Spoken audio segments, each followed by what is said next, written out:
So there are various concepts that comes with version control, but in order for us to use version control, we need a version control technology. As we mentioned earlier on, we said that it helps you to kind of understand where the changes are coming from and when the changes were made and by whom.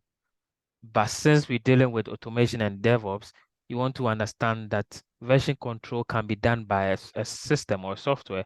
And a typical example of a version control software is what we refer to as Git. So Git is a version control software. But because we also mentioned that version control can also help us, or Git can help us to do collaboration, then we need a central repository for our data or our resource or code. And that is where a technology like GitHub comes in. So GitHub can be more like a server which holds your code or resource, and you can leverage the powers of Git to be able to bring back that particular resource and make changes to those resources and send it back to the central storage.